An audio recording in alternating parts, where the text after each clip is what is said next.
From the mind of Brian Tinsman, the lead designer behind some of Magic the Gathering's most daring worlds, like Kamigawa and Mirrodin, comes his boldest creation yet. Wonders of the First, a collectible card game built for the future and designed to last. No reprints, no world-breaking crossovers, just pure, original fantasy, crafted to protect collectors and ignite the player's imagination. In Wonders, every match is a story. You battle across 7 realms, summoning dragons, forging relics, and battling for control of the stones. The game runs on a fixed number of turns, so every choice, every moment matters. Wonders breaks new ground in collectability. Every card has a serialized version, vibrant orbital color matches, from 99 copies to just 10. And above them all, the ultimate prize, stone foils, true one-of-one masterpieces. Wonders stays true to its world. No cartoon or stuffed animal mascots, no borrowed IP. When celebrity guests join the game, they become characters within it, signing on-card autographs of the wonders they help bring to life. Since launch, Wonders has sold out nationwide, on shelves at Target, in game stores across the country, with a growing legion of over 25,000 players and collectors, and millions in secondary market sales with a current single item record of $33,000. The journey continues with our next chapter, Call of the Stones.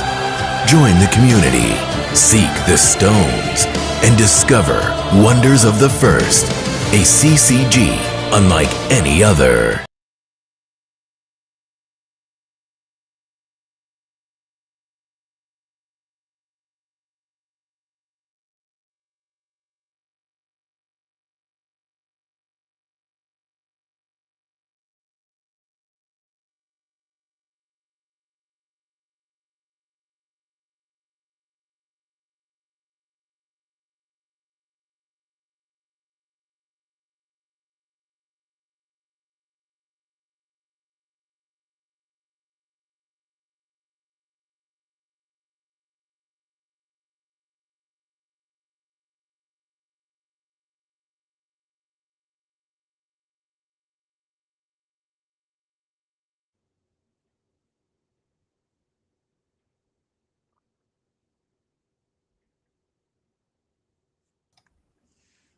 Are you guys hearing him?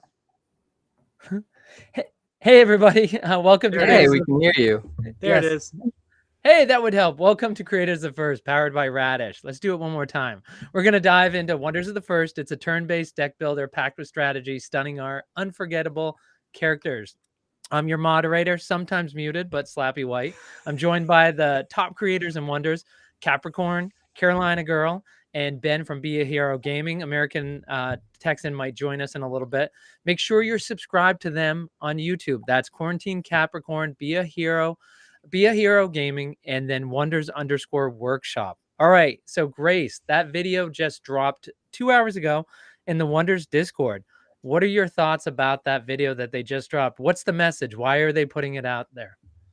I, for one, am really excited. I think it's sending a very clear message. There are some things that are very much meant to make it clear that the way they're doing celebrity guests is better than Universes Beyond, at least to target their frustrations that a lot of people are having with Universes Beyond. The big thing that I really keyed in on was we got to see 2 more cards of Stone Seekers, though, and I think maybe there was a hint at a 3rd Stone Seeker or a 4th Stone Seeker. I'm not as good at recognizing faces, so I'm not 100% sure, though. Cap, Ben, thoughts?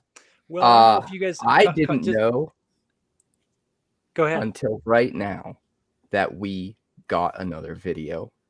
So I'm really excited about this. But Ben, what are your thoughts? I was just going to say, I don't know if you guys caught that, but in answer to our question last week, they said over 25,000 collectors and players. And I think one of the questions we wondered about is how many people are. I don't know where they get that number from, but 25,000. That's a lot. It's a good start. That's awesome. Yeah, it's it was hard because I was speaking with a few people after the show, and you succumb to groupthink. And I remember you guys were going kind of low, and I was trying to go high. And like when you guys started talking, I started coming back down. Grace, you were very conservative with your number. I always am. I will say one thing. It's not to belabor this video. Of course, we'll see more reaction from these guys and the content they're going to create. But one thing I think we can talk about, starting with the video that I pirated for the opening of Creators of the First, is that the level of quality, it has changed at Creators of the at Wonders of the First, and it is movie cinematic quality. And I think, you know, there so many people try to get a TCG going through Kickstarter.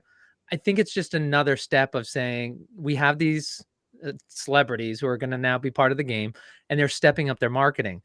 Do you guys think that that'll make a difference? That'll move it when people see an ad now for Wonders. It's not just an Instagram ad with maybe a couple clips of Brian Tinsman in the background, but do you think that actually moves the needle for people when they see this? Like they take it more seriously? I definitely think that people will take it more seriously. I think it's the ace up the sleeve, to be honest. I just think this idea of celebrity guests is maybe not all the pros of Universes Beyond, but very close to it with none of the cons. And I'm personally excited because it's a way to drive new traffic and get new people interested in it.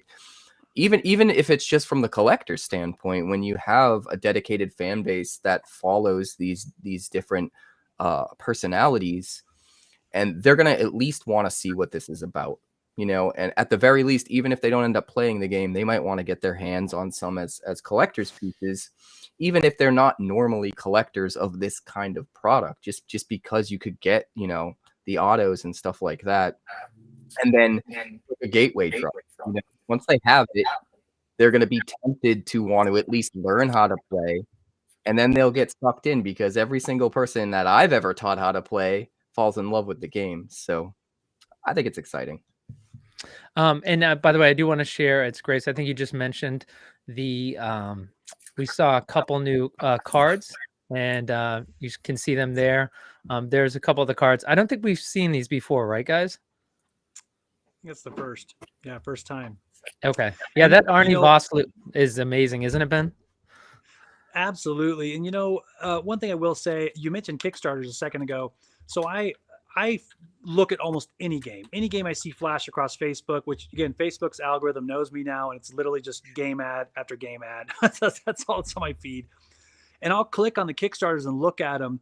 And I do feel a little bit bad, but almost every new collectible card game that I've seen come up on Facebook, I click on the Kickstarter and it just dropped today, and it has like $3,000 they've raised. You know, and I feel bad. You know, I want people's games to be successful, but Wonders of the First was just explosive from the beginning. And I think the benefit of this, I think it would continue to go big without this, but I think the benefit of this is, as some have already said, it's going to make it more mainstream.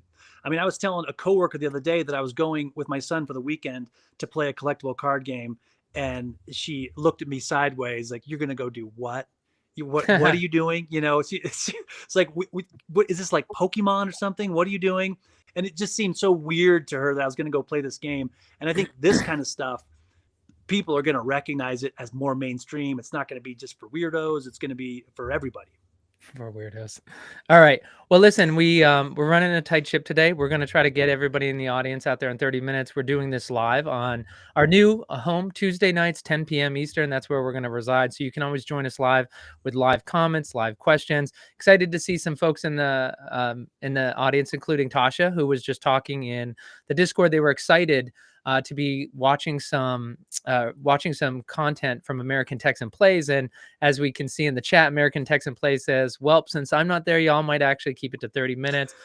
So we miss American Texan. There's an issue going on. He's just not going to be able to join us live. So American Texan, can't wait to have you back. All right, let's move on to the next one. Let's move on to the pre-sale. And so Capricorn, it's that I got stuck watching an 18-inning baseball game last night after driving back from Baltimore and getting home at 2 o'clock the night before. I thought last night was the night I was going to get sleep. I didn't. I was behind. I could not see your video that you dropped about the Discord announcement on the pre-sale for Call of the Stones, the second set. So why don't you share with us your general thoughts about the announcement for the pre-sale? Well, I think everything going on with the pre-sale seems extremely generous as far as taking care of the current community for the game. I can't believe that if you buy a case, you can get access to a Dragon Box, like at a very reasonable price. I don't remember the exact prices off the top of my head, but I think it was $475 for a Dragon Box, That's which way less than what Existence Dragon Boxes are selling for right now. And I think these new Dragon Boxes are going to be much more hyped up, considering the fact that we have these celebrity guests and stuff. So it was crazy to see that. But even just across the board, it seems like the prices for everything they're offering a pre-buy, well, they didn't give us prices for everything, but what they've told us about just seem way lower than I expected, and definitely like a gift to the community, in my opinion. I'm really excited about. I think everyone's just gonna buy more than they intended. I really do. I don't know. It took me by surprise. I'm pleasantly surprised for sure. I'm trying to pull up the announcement so I can talk about it as well. I'll be honest, as I was pulling it up, trying to use my third screen, I just want to make a note. I just picked up Lowlin for $425 on eBay. I am shocked the amount of mythics that I can get for under 10. Drogothar just got away from me. Drogothar went for over 20 and I wasn't paying attention, but that one went today. I own the art proof there. All right, getting back to the Dragon Boxes though, is that in terms of quantity, I don't think they mentioned it in this announcement, and I'm not sure, Capricorn, if you go into it, right? Because one of the things is you want, from a collector standpoint and from a player standpoint, there's two things there, right? Is that if you want to play in Dragon Cups, we saw how important those Dragon Boxes were, so you can get your entrance in. It also has, but to a certain extent, right? These are the cards you can pull out of. You can pull out of booster boxes. They're just prettier cards. They're formless foils. They're OCMs. They're serialized cards. There's a higher rate of stone foils, 1/1s. So if you're a player, the three of you guys are heavy on the play. I'm a weak player and I'm heavy on collecting. But for you guys from a Dragon Box, what more beyond entrance into the Dragon Cup and getting to play your deck does a Dragon Box mean to you as a player? I mean, you kind of hit the nail on the head there, but I mean, I also think players in general, because of these celebrity guests, are that much more excited about possibly hitting collector pieces than they otherwise might be. So I think even me not leaning as deeply into the collector side, I'm like, ooh, I need to, like, what if I get one of those celebrity guests? Like, what if I hit a chase card for that? Like, I don't know. It just feels that much more appealing to a primarily play-based player like myself. I just feel like that's going to ripple through the community. I feel like a lot of people that are more player than collector are just going to be gravitating more to the collector side into these Dragon Boxes, because I think that's the effect that these celebrity guests can have. And also I have a gut feeling that things that have been hinted at in the Discord here and there, I think there's going to be a little bit of a shift in the makeup of these Dragon Boxes. And I wouldn't be surprised if the Dragon Boxes themselves end up being even more exciting than what we're expecting, what we got with Existence. So I'm just excited to find out more. Every time they drop this info in front of me, it feels like a morsel, and I need a big piece of meat to chew on, you know? All right, well, we got SEG Baltimore to talk about, but Ben and Grace, yeah, Ben, let's hear what you have to say about real that. quick. Jeff said that. No, not quick. Let's hear your thoughts. So, some time ago, he said that if you miss out on the Dragon Boxes, you're going to regret it, making it sound like they're going to be even better, if you can imagine. He's literally said they're going to be better. And the thing is, I'll have to say, I want to say two things. One, not everybody shares Capricorn's enthusiasm for the price point. Everybody thinks that. And I think for me, it was a little higher than I wanted to see. But the issue is, I think we got spoiled with the Kickstarter. The Kickstarter spoiled us and put in our minds these low prices, and they did not stay there. The second they came out, they went to outer space, which was expected. And so that's part of it, is being spoiled with the Kickstarter. But the second thing I want to say is, it is a very Oh, wait, hold on, Ben. I have to weird- wait. Hold on, Ben. You said the prices went to outer space. Let's be clear. Not a 2-player bundle, not a starter, but a collector booster is $8 a pack. Is that's your definition of the prices went to outer space? No, Was that so what I you? mean with the existence set. Well, so with the Oh, Kickstarter, sorry. I thought He's you talking meant, secondary market. yes. Yes, sorry. I'm talking secondary You're talking market. about the existence where it went, not Yep. what came out. Okay, sorry. Yep. Yeah. Those went up. And so I think we got those of us that backed the Kickstarter were kind of spoiled, because we felt like, man, I got a ton of boxes for cheap in the Kickstarter, so I'm not going to be able to get as many of these Call of the Stones boxes because they're a little bit more.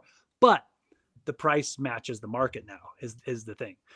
But the other thing I wanted to say was, it's a weird experience opening a dragon box. Oh, geez. And the reason is it's strange. And I wasn't sure I liked it. And I even commented on Discord, like, I don't know if I like this. This is weird. Where you open up a pack and every single card is a full art special Formless foil card that is a limited edition. Every card.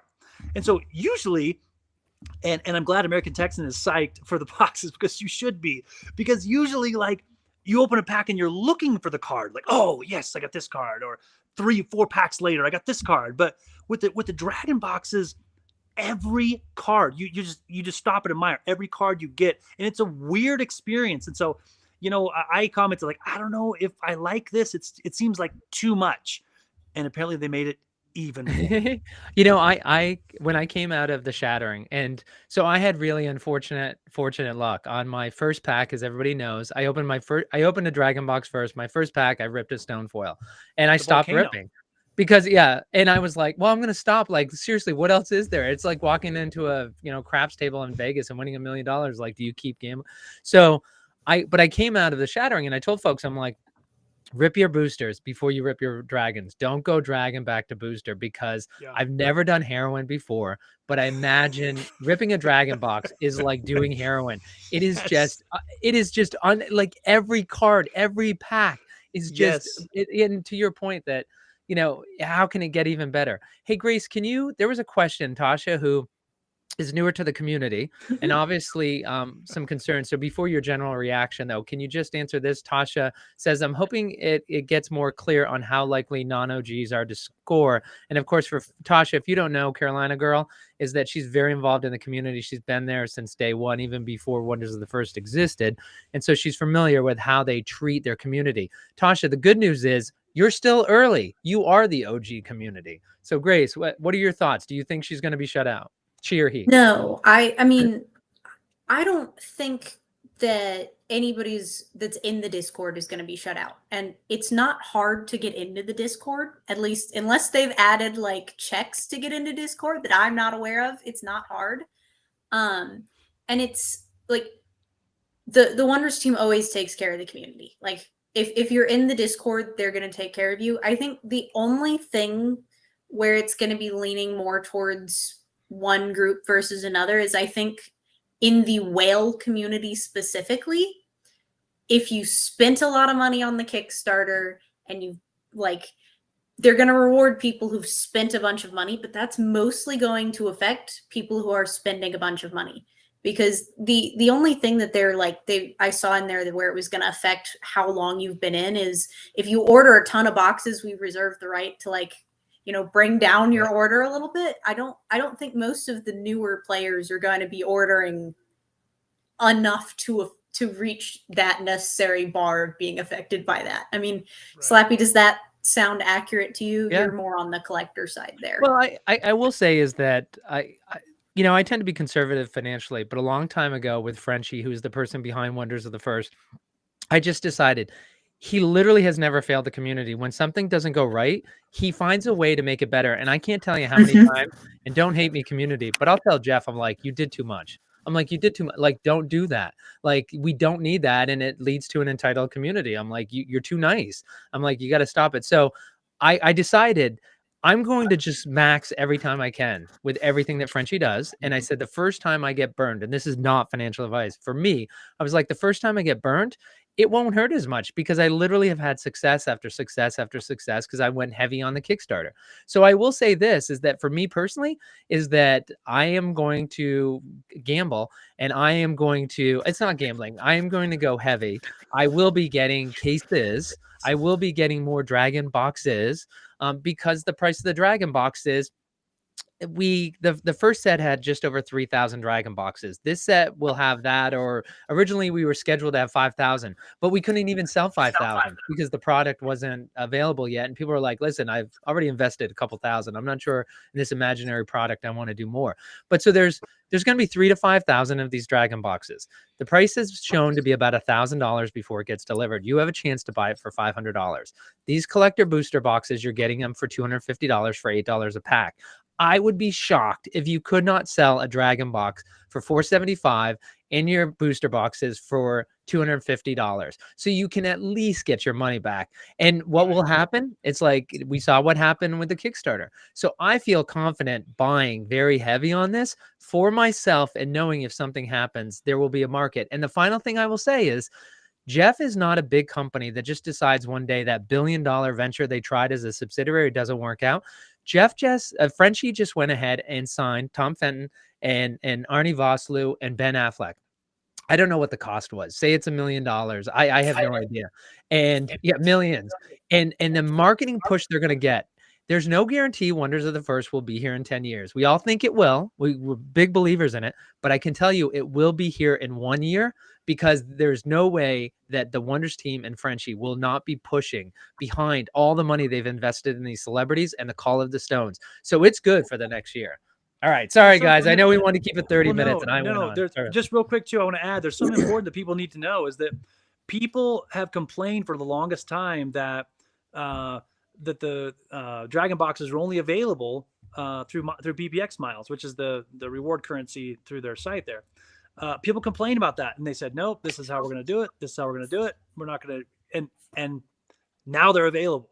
And so asking ye shall receive. Yes, these people that felt like they were shut out, this is your chance. This is your chance to get them at a very, very reasonable price. Nobody saw this coming. And in fairness to Frenchie, I think he clarified. He said, I always said that you were going to have a chance to get it a different way. Everybody forgot that. But he said, no, we did say there was going to be another way. I forgot that personally. So you're right, Ben. It's not just miles. All right. So we can, something, it's like, I thought we wouldn't spend more than 10 minutes on this. The Geek presale. But let's move on to SEG Baltimore, because the big question is, you had Ben and Richie who were both playing in the tournament there. And the question is, did the finals come down to Richie and Ben at the Wonders? I'd rather talk about the prices more. Let's talk about the prices more. Should have been an exhibition match. At 30 minutes, Ben, just lift over your table and say, I'm out of here. And then you can sign off that way. But all right, so tell us about SEG. Why don't you give your thoughts first, since you got to get out of here in a little while? It's a roller coaster of thoughts. I will say, after my first couple of days and first couple of tournaments, I thought, I am not a competitor. I am a competitor. I am a competitor at heart, but I don't think I'm a CCG competitor, because what I thought was a contender deck, I thought I'd put together something which my deck, essentially, I went with a tuned. So I had a tuned Petraea and a tuned Heliosynth, and that was my deck. And I thought I was going to do really well, and I just got hammered. I mean, just the decks these people had. So, let me tell you this. I slipped in to the top 8 somehow for the constructed 1,000 DBS. And so I was seeded number 8. So I had to play number 1. And I was on the end of the tables there. And so people were kind of gathered around watching us play because we were right there on the end. And I'm sure people were looking there thinking, why does that bald guy have no cards on his mat? And the other guy has like half his deck spread on his mat, because everything I put out, he would just remove it and take it off. And after a while, I was just kind of sitting there thinking, should I concede? No, just play one more round. Should I concede? No, play one more round. And I just got obliterated. And so anyway, with that said, as I've had time to cool off and settle down, I thought, don't give up. Maybe I am a competitor. I just need to be a little smarter. I think it's just growing pains. Ben. The more you experience that kind of environment, the more you adjust to it. You're also getting a lot of experience with what the top tier of the competitive play, looks like what kind of decks are out there and what they do. And I was in the same place you were, uh, you know, back before Orlando when I was trying to compete in tabletop simulator tournaments and I was trying to play with some of the better players and get up to snuff on tabletop simulator. And I was like, man, I got some catching up to do. And I've got people behind me on the channel that are like rooting for me, that want me to do well. I can't let them down. So there's definitely some growing pains adjusting to what is out there. And sometimes your core idea is fine.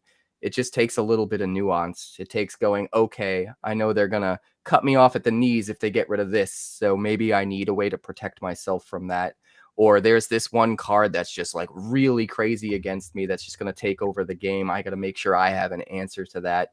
So it's about taking those core ideas you have that I think are really good, and just finding ways to sort of lean into what the meta is and what the popular powerful cards are and make sure you have the right answers as well as, your core synergies and your core ideas that you're trying to utilize. Because I think conceptually your deck was super sweet. So I think it's just thank you. that. I appreciate that. Thank you very much. And the idea is, I don't mean to get all be a hero on you here, but my son was taking it really hard. I had to, like, almost every match, I had to really kind of talk him down. He was really having a hard time. And I kept telling him, and I was trying to do the same thing. And he beat me.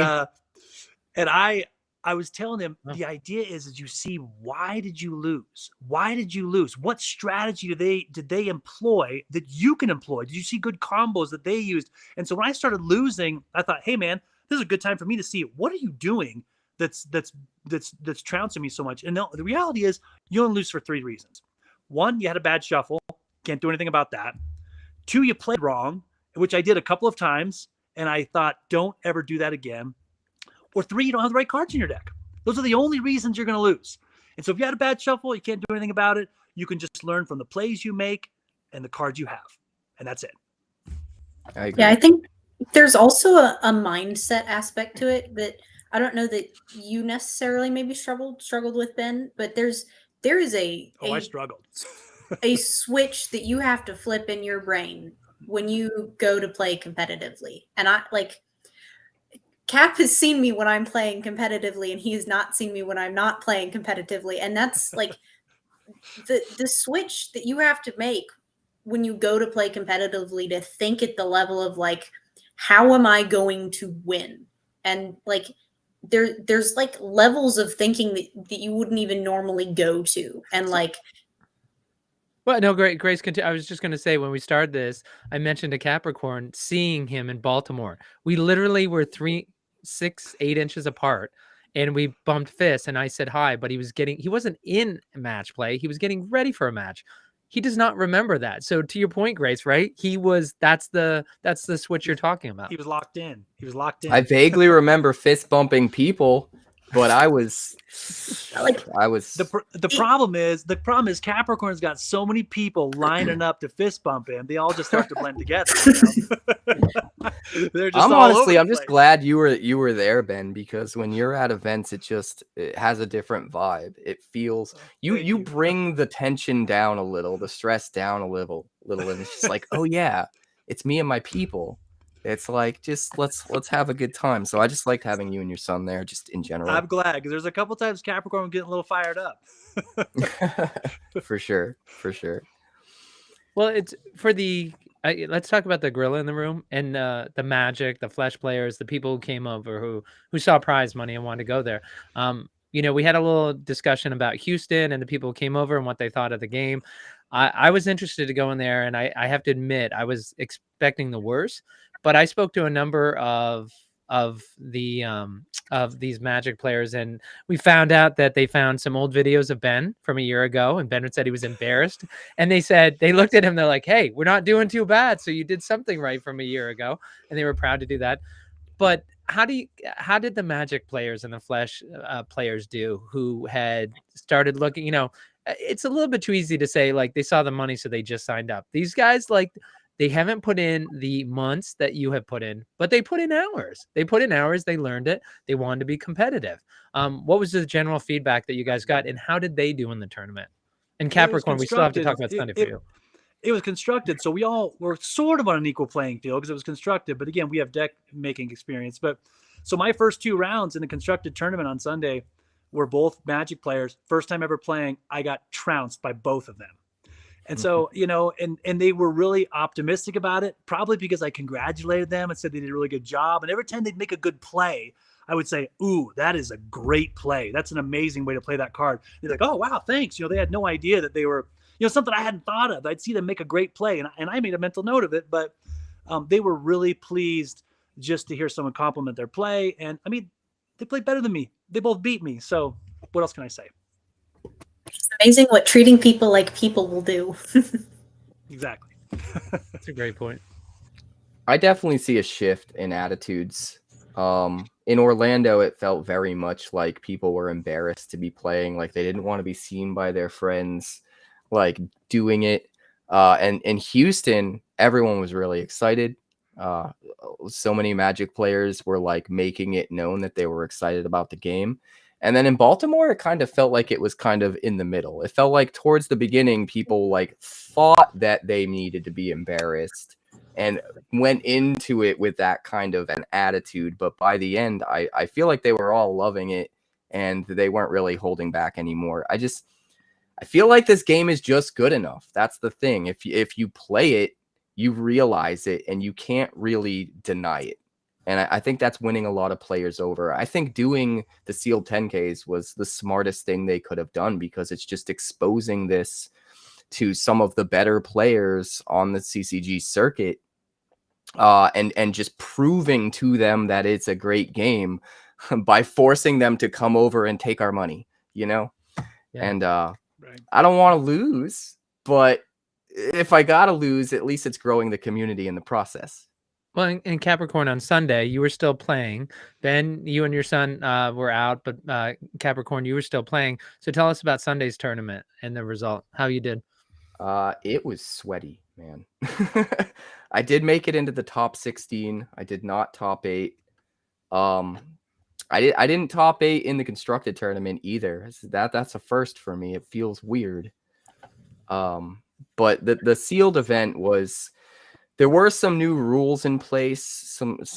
There's a lot more draws. They took away the ability to win by having the first realm tiebreaker stone, which felt really bad. It caused a lot more draws. And so a lot of times it was like the people that were lucky enough to not have to draw out were kind of making it further up the ladder quicker.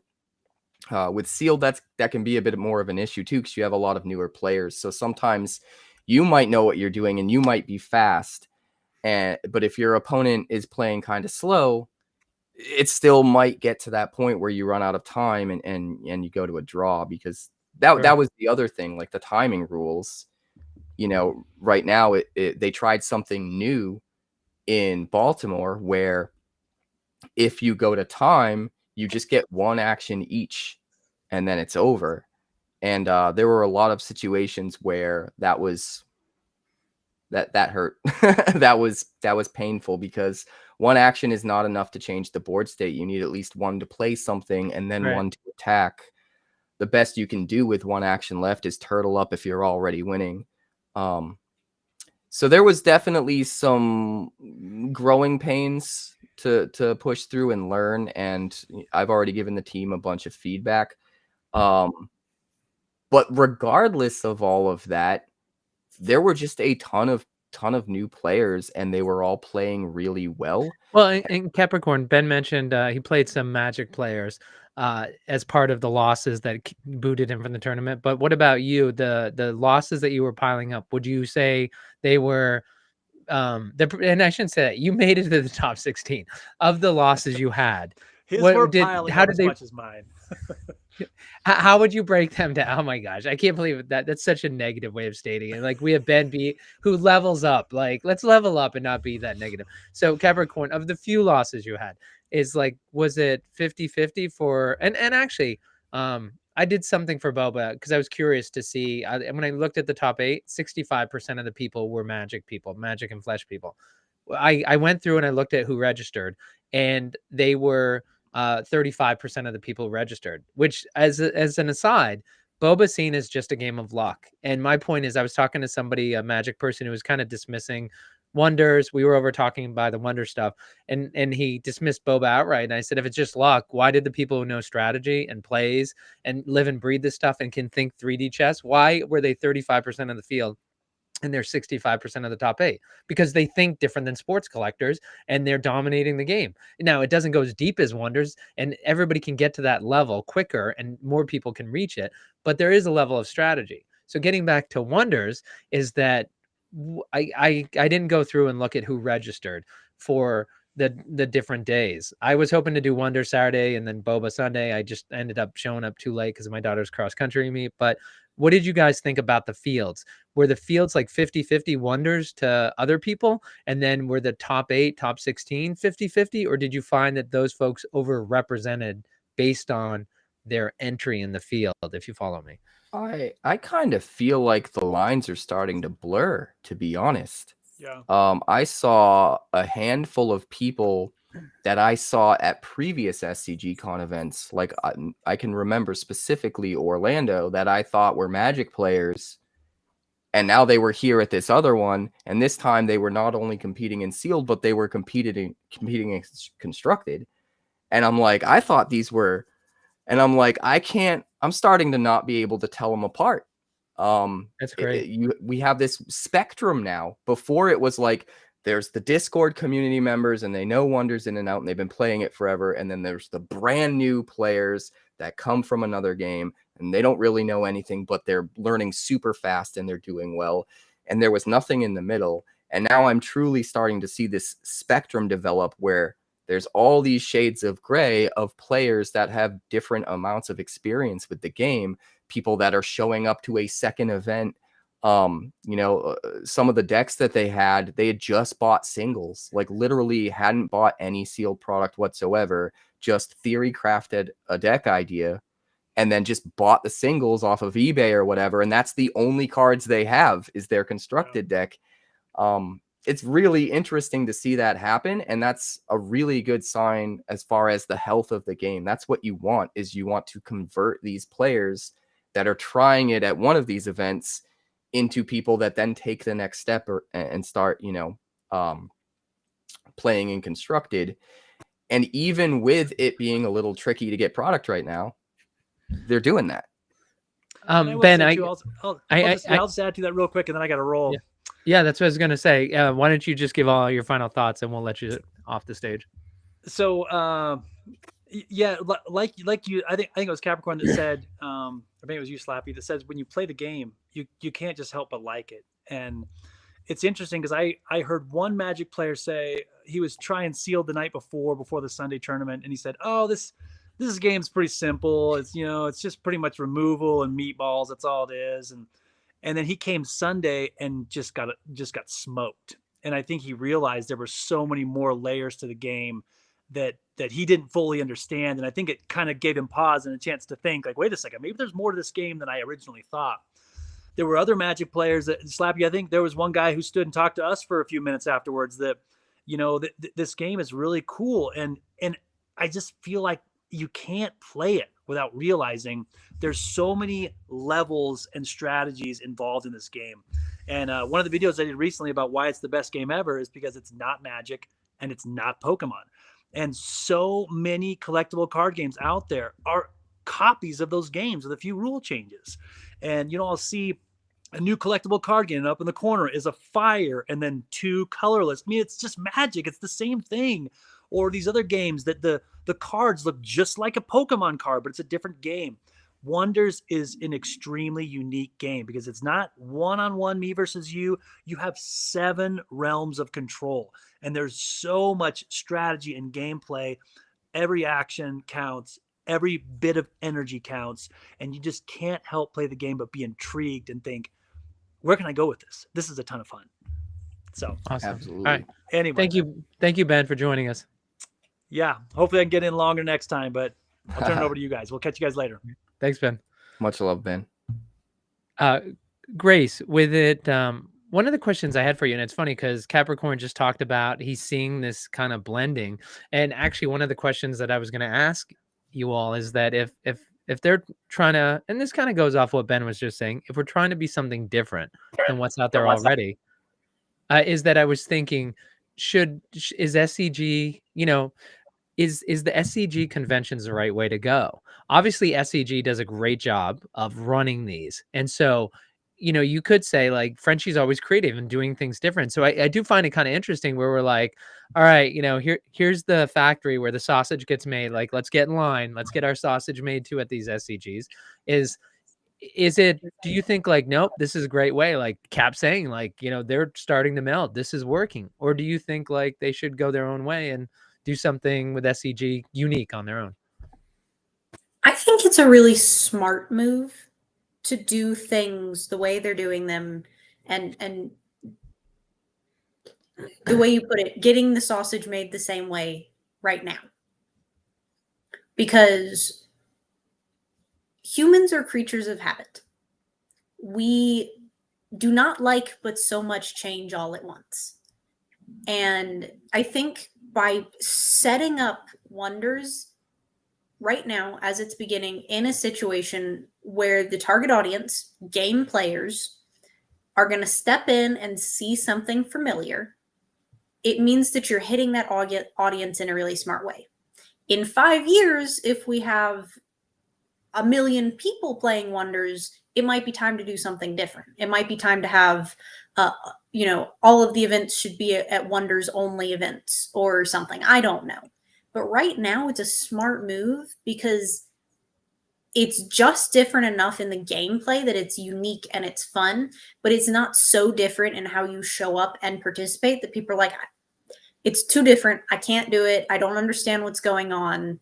Like, I've been to events, not necessarily with card games, but like I've been to events where I'm like, nope, this is too different than what I was expecting, and it gets too overwhelming for people, or just too different, and your brain just goes, nope, I'm done. Don't like it. Yeah. Well, and I think Capricorn, based on what you said, you'd say that they're on the right path. Just going to the I think it's not perfect. There are some elements of it that make it not as amazing for the established and franchised player as something like the first Shattering. But I think some of those cons are just sort of a necessary evil, because what we need is to attract new players. And I think this will just exponentially help us attract new players. I think being right next to the game they're already playing, them being able to, not do well in one tournament and decide to go try out the sealed, I think that's exactly what they need to be doing. So I don't necessarily think it's the perfect route for us, but I think it's the closest we can get as far as growing the game in the right ways, which I think is the number one priority right now. Down the line, that could shift and that could change. The game blows up, turns into a huge thing, and we don't really need SCG Con anymore as much as maybe they need us. And then maybe things, start to shift, and who knows then. But right now, it's just getting the job done in a way that I don't think another series of events could. Right. So, yeah. And we should mention, Ben talked about, we spoke with a new person to Wonders. We spoke to a group. There was a group. One person went over and played Boba, and then the rest played Wonders, and they had been practicing the night before. And again, some of the condescension that I had heard about, maybe it was Orlando, I was expecting that. I didn't get any of that. People were just very much like, oh no, it's definitely interesting.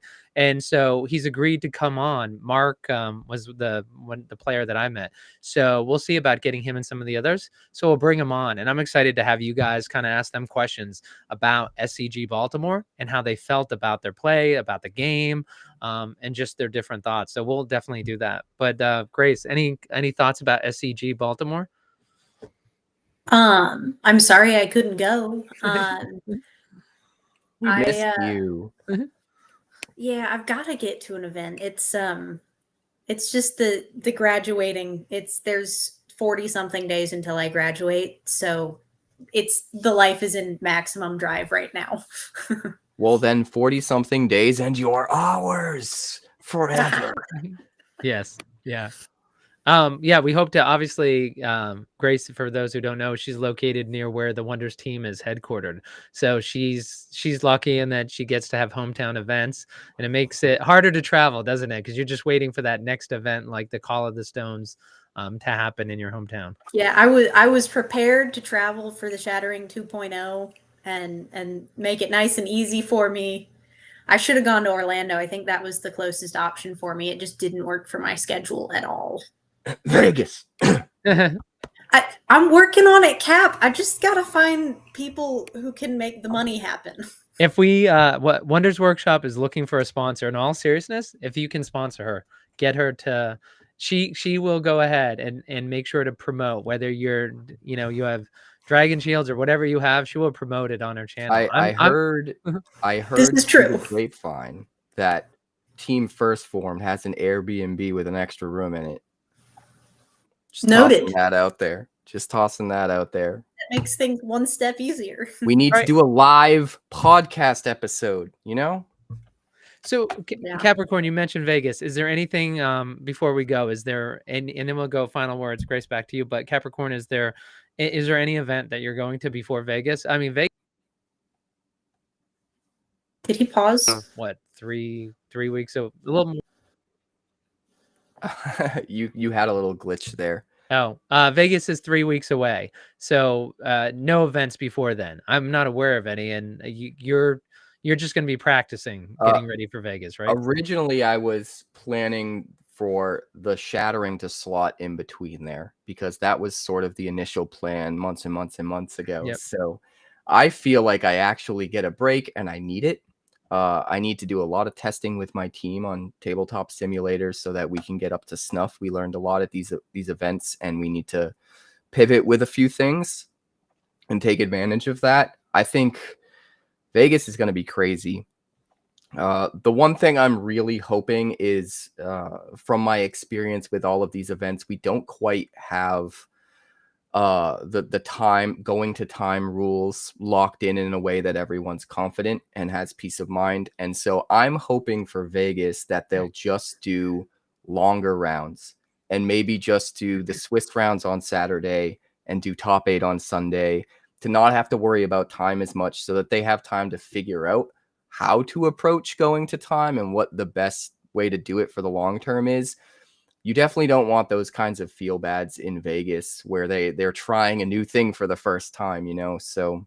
And Grace, did you have a comment about that question, what Capricorn just said? I think, the thought that came to mind as he was talking is it would also be nice to know that in advance of the event.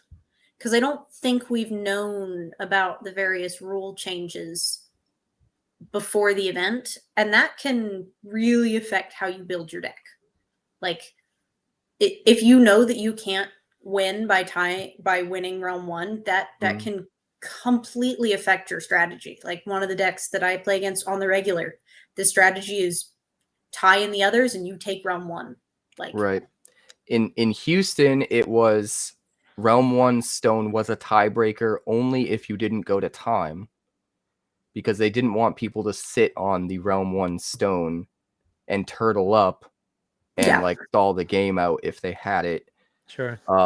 And then in Baltimore, that wasn't the case. There was just no Realm 1 Stone tiebreaker at all, except then I played the side event sealed, and they give 150 tickets to the winner. So what I didn't know until one of my games tied was, in that situation, whoever has the first Realm Stone is considered the winner of the tie, and they get 100 tickets to your 50. So it was like, and nobody knew that until after it had come up. So it's like, there's just a lot of growing pains. And I don't fault the team. They're trying to figure out things and they're doing the best they can. But we're closer to figuring out solutions and what needs to happen. I'd still like to see the. I'd like to see the like. I just think of it as the 5 turns thing. The action 0, and your action could be passing or a free action, but like you can do 3 things each. It doesn't matter if your thing is passing. I think 3 is enough to do something, but not drag on forever. I don't It's know. actually a very tricky topic because we had Yeah. talked about chess clocks a little bit, and I thought that was a surefire plan C. If all else fails, do the chess clocks. And that's like another layer of complication that you don't want to do if you don't have to, but worst case scenario. And then Ramel actually pointed out to me that chess clocks are an absolute no-go because of certain situations that could pop up. And the example he had was autumn. If you pop off in autumn and there's a whole bunch of wonders coming back from your abyss and from their abyss, like, whose time are you on and when? And I'm like, that is a really good point. So But is Capricorn? I noticed at the event for both Bow Battle and Wonders, I noticed a lot of judge, getting the judges to come over. And first of all, with the SCG team, I could tell that like they're still getting comfortable understanding the rules. So they were professional. I think they were. What's really great is they didn't pretend they knew everything. They huddled with the other judges. They were trying to get it right. So I thought they were great. But here's my question: as someone that was my first SCG con that I'd ever been to, is that normal in the Magic and Flesh events that you get that many, or is that just more frequent?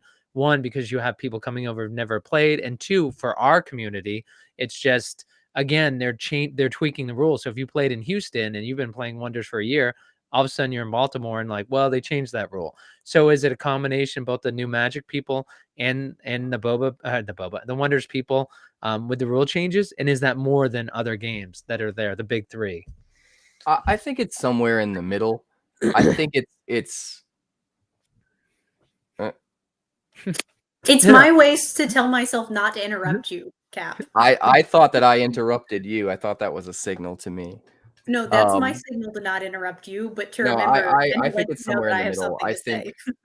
I think this game, because it's new, does have a little bit more of that, but I also think that generally there is a decent amount of that among games anyway. Sometimes you just need to call a judge to kind of cover your butt, and set a precedent with your opponent.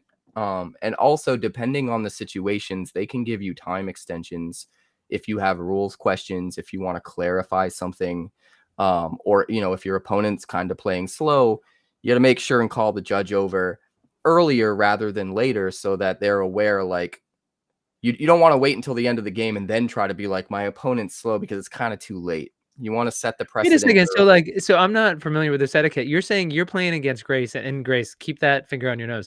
You're playing against Grace. She's playing slow. You go judge, come over and like, take a look at this. Look how slow they're playing. Like, how do you tactfully do that without the person being like, what a jerk? Like, You just have to understand tournament etiquette, that it's okay. just a normal thing. Slow play is very much a thing that you should be concerned about. And so even if you are not meaning to, if they call a judge over, you shouldn't take it personally. It's not even necessarily that the game is at a point where it's a problem. It's just making sure the game doesn't ever get to that point where it's a problem. So it's just like, judge just want to set the precedent, taking a little bit of time on this play, and he'll pay more attention and see where that goes in the future. Okay. Grace. I think I may be wrong on this, but I also think it's like a community culture thing in Wonders to ask lots of questions, because I don't know how often y'all are watching the gameplay channel in Discord, but we literally have access 24/7 to somebody from the team. It might take them an hour to 5 hours, depending on what time you respond, but literally anytime there's a question about how something goes, even if it's as simple as like, I don't understand how Death Strike works, there's somebody there to say, here's a screenshot from the rule book. It might be a community member rather than one of the actual team members, but it's like literally part of our community. And like, I see it all the time in the TTS tournaments, that it's like, put a question in the Discord gameplay channel, and if you don't hear something back in an hour, just roll. Like, even like asynchronously, there's an expectation that we have access to asking questions like that very quickly. I think I'm gonna be making a video soon, just sort of dealing with tournament etiquette, and some of the things that you should know how to proceed. One of the issues that we experienced over the weekend, and it's not really anyone's fault, it's just something that comes with having a close-knit community, is, players would get the urge to call for Rommel or call for Wicked because they're there, and the judges take that as an offense. Like, they take that really, like, you don't go over my head and call for someone over me. You call for the judge, we deal with the situation, and then if there is still question about that and you push it, we will take it on ourselves to go talk to the competitive play organizer, to talk to Wicked or Rommel. But you don't try to circumvent that and say, oh, go get Rommel because you're wrong. You just, you argue your points and you contest their decision, and then they'll go up the chain organically. We did have a couple players try to call for Rommel or Wicked, and they got warnings from the judges for that. So just some growing pains and things we need to get used to. We're not used to that. We're a tight-knit community that is always there for each other. And it's just, when there are prizes and money on the line, you just have to do things through the proper channels. I think that video will be really, really helpful because, I mean, not just in Wonders do I see this, but like I took my mom and I, my whole family likes to go to pre-releases together when I'm in town with them. And like, it's a whole thing, but we were at pre-release and my mom had her opponent like adamantly tell her she didn't understand Double Strike, which is a mechanic in Magic. And she was like, no. But she didn't know she could call a judge to be like, you are telling me the wrong thing. And so people just don't understand what abilities, what protections versus not protection. Like if people don't know, they don't know, and they don't know how to handle these things. And if you don't understand the rules, it can, and the etiquette, the expectations, you can get messed up. Somebody can take advantage of that. And that's never something you want. But also you can get your feelings hurt. Like you were talking about with, if you're playing slow, it's not because somebody's mad at you, they're calling somebody over. It's because that's just the expectation. And I think, like I said, that'll be a really helpful video because across board, people don't know that if they haven't played in a tournament before. Yeah, can't wait to see it. I've been trying to wait on that video until we know for sure how they're going to deal with tiebreaker and going to time, because it's just so back and forth and in the mix. I don't want to get out a video like that and then have it change. So it's been a little tricky. I wish I could have gotten it out already, but it will be coming as soon as, they're going to have to make final decisions going into Vegas. So, well, come on, if they change it, that's just more content you make. All right, well, I have one last question and then we'll go to each of you guys for final words. But again, my first one I went was SCG Con Baltimore. I was a little bit surprised. I'm used to the National Card Show. You spend $200, you get in for 4 days. Here, it's like there's no charge. I remember telling more the collector's side. I'm like, yeah, they didn't charge me. They didn't charge me to go in. They're like, what? And I'd still like to understand the whole revenue model for like how that works with the space that they had. But so tell me, what have you been to Vegas before, Capricorn? No, I have not. Okay, so have you seen videos? Like, is it going to be a different experience? Like, I will say, like, partly what surprised me a little bit, and to describe this, like, it was a little bit of, there were a few vendors, and it was almost like a bingo hall. Like when you first go in, the way they have the tables and the chairs set up, like you could have run a bingo game in there, the way it was set up.